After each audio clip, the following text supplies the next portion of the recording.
POV, my inner strength has allowed you to finally unlock your feminine energy. Wait, hold up. People just now getting that unlocked? I thought you had to buy the battle pass in order to do that. Hello, all of you wonderful individuals, and welcome back to another video for the day. We are heading back into r/NotHowGirlsWork, so you know, if you guys would like to be absolutely amazing, show your support, and see more videos like this one in the near future, be sure to hit the like button, leave a comment down below to start up them wholesome internet discussions, and if you have not already, subscribbles. I've been reading the comments about the whole video game change and everything. I've seen some people mention Infamous, and I've seen some people mention Spider-Man, so you know, maybe one of those two. If you think of a game, let me know down below. Oh, that and Spyro. Oh, I have a child. If you are going to be depressed over your stomach, you should be grateful to have the gift of birth in the first place.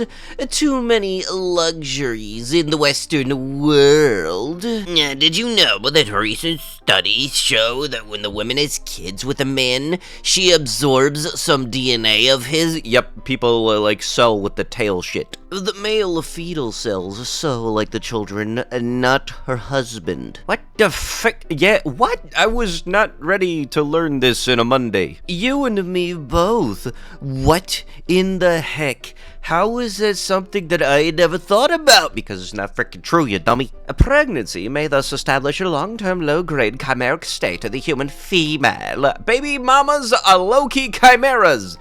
Got it. Alright, yeah, no, that sound logic. Look, I got work in a few hours. Maybe, I don't know. You ever see something so stupid you just need to take a drink or two? About me? I can do way more for you than you can ever do for me. Humble yourself entirely. You're pretty much hopeless at this point. The internet has brainwashed you. Yeah, meanwhile, you sipping on that Taterade here. I'm single because I didn't fall apart in my 20s, and now I'm stuck to pick from leftovers. Right. America has failed its men. We deserve better than obese W's and delusional single mothers. So now the entire world sees that as female brains falls apart, if not being led by a man. Y'all have no awareness or self-control. Children— Oh, that last sentence must be about you talking about yourself, huh? Yeah, I still can't believe I spent $150 on dinner and didn't, even bought flowers. I'm done being the nice guy. That implies you were one to begin with, because you very much make it out to be a transaction and not like you actually like the person. Before and after of a reduction, which do you find more attractive, boys? Breast reductions go against God's plan. But OMG, she has to carry those around just for men's pleasure. Shut up. Do you have any idea the knee and back problems I get from being 6'4", 240-pound giant?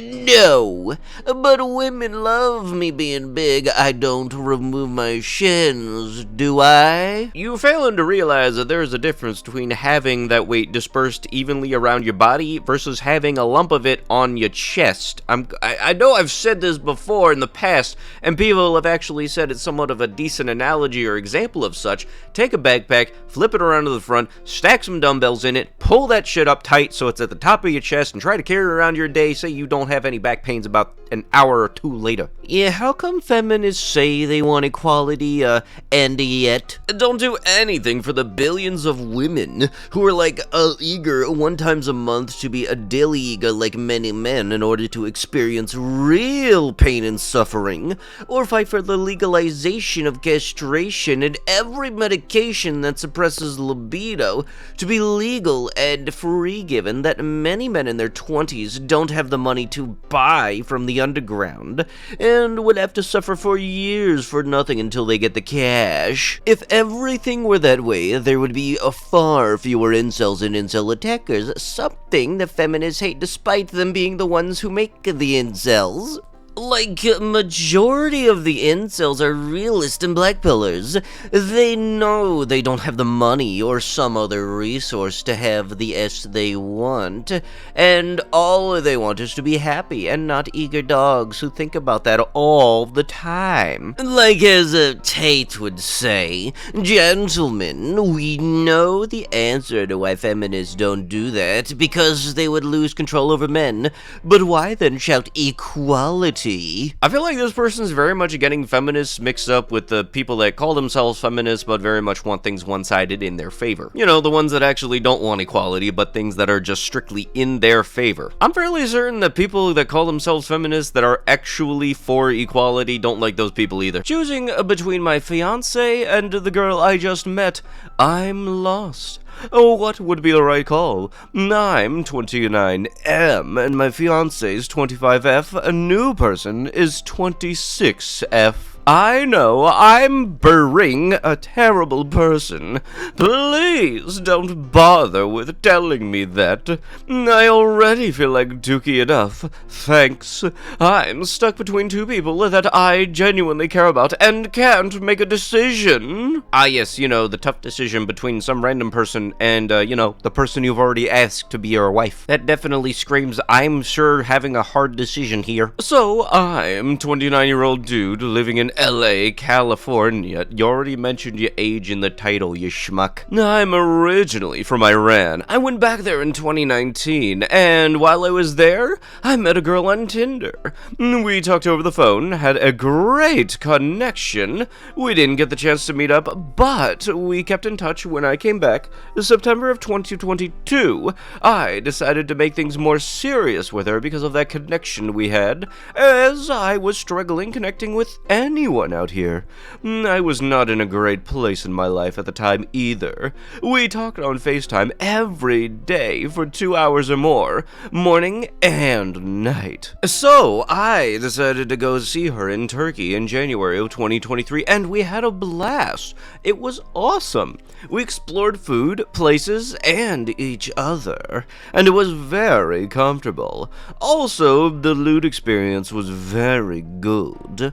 She was enjoying being that way with me a lot. At least, that's my perception of it. And though I wasn't crazy attracted to her, I found her lovable, fun, and endearing. But thinking that personality is the most important to me, I thought she is an amazing potential partner to build a life with and have peace of mind. I decided to ask her if she would be interested in making a commitment by becoming engaged so that I can get her a visa and bring her here so we can continue our relationship and see where it goes. I know it was super early and crazy, but I thought, what the heck? People have married with less info and had great marriages. So we did, and then we went to Thailand, where there were a few flights there, but then again, we had a good time together. We decided that we should stop spending so much on traveling and just wait for her visa, and that caused us not to see each other for about 10 months now.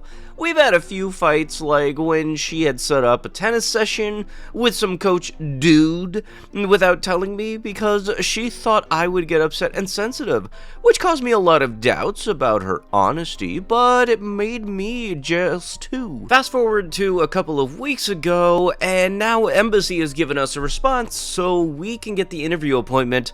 On that very same day, I went to get some food, and the girl in the car in front of me really liked me and asked the lady in the drive-thru to give me her number.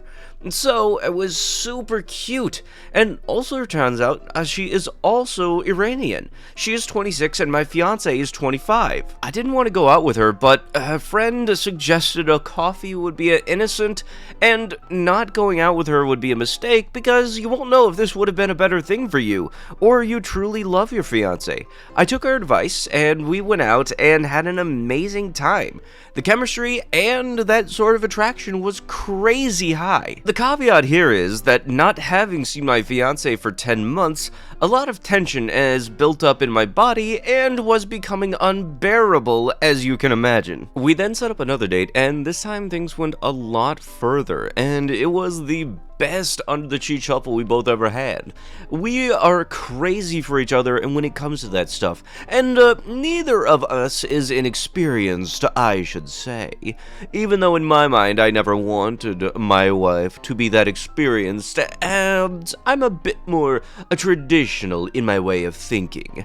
She sent mixed signals saying she wants to settle down soon, but also was very clear that she is not ready for a serious relationship for the next few weeks, and I told her I'm talking to other girls. So we spent another date together, and again, the same thing. It was magical. She likes me so much. We went on a fourth date, but no S, just shopping and walking together, and it was amazing.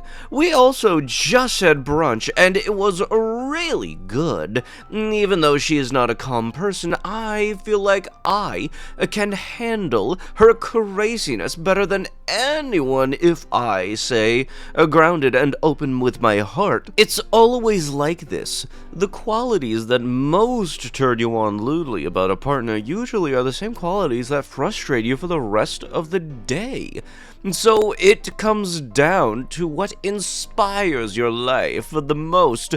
A partner that lewdly drives you crazy, but you will have to embrace her wildness, or a partner that is less lewd, a turn on, but gives you a level of comfort for the rest of the day. Although this new girl has some amazing qualities that I care for, like she likes to cook, and she is more mature, and she is very good at detecting when I'm not being present, so she cuts me down to bring me back to life.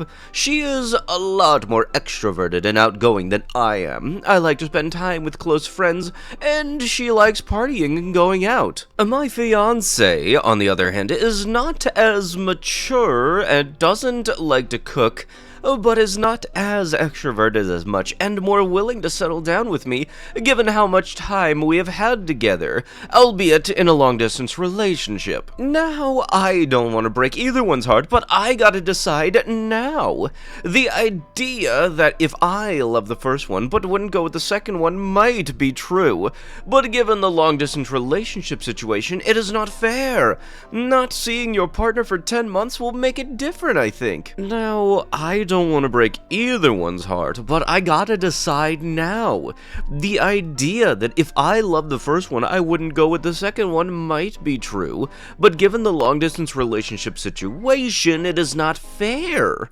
Not seeing your partner for 10 months will make it different, I think. Oh yeah, don't you know, when you have a long-distance relationship with somebody, that means you're allowed to go and cheat. I don't know what to do. Do I go with the more reliable, comfortable, and safe option with less maintenance and expectations and let that guide me in life, or do I go with the one that excites me, has better chemistry, maturity, and true attraction, but I don't know her enough at all, so it would be a huge risk after all of this time that I waited for my fiance. I know I'm being irresponsible with both, but I've never been so lost in my life. I know attraction could fade away, but also other things can get boring and meaningless at times too. I don't know what to do.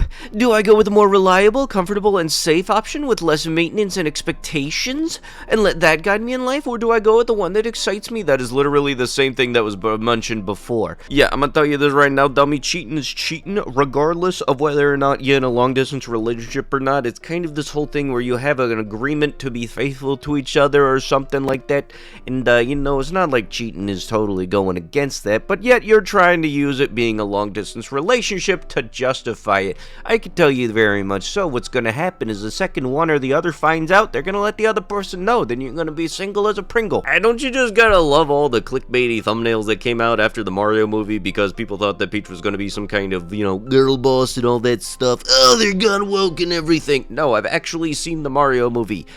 Peach was very much teaching Mario about a world that he was just thrown into because she was been here for a while longer. Plus, also considering that Peach has been a playable character in numerous Mario games, it's not surprising and honestly isn't a bad thing that Peach actually has somewhat of a main role in the movie. Personally, I very much enjoyed the movie and I would watch it again. It had a nice training montage, the battles and fights were very similar to that of the games, and I feel like they did it pretty well. But with that, that is going to have to be with the video. If you guys would love to be absolutely amazing, show your support, and see more videos like this one in the near future, be sure to hit the like button, leave a comment down below to start up the wholesome internet discussions, and if you guys have not already, subscribe to the channel and turn on the notifications. I'll be sure to see you guys in the next one. Thank you so much for watching, and bye-bye!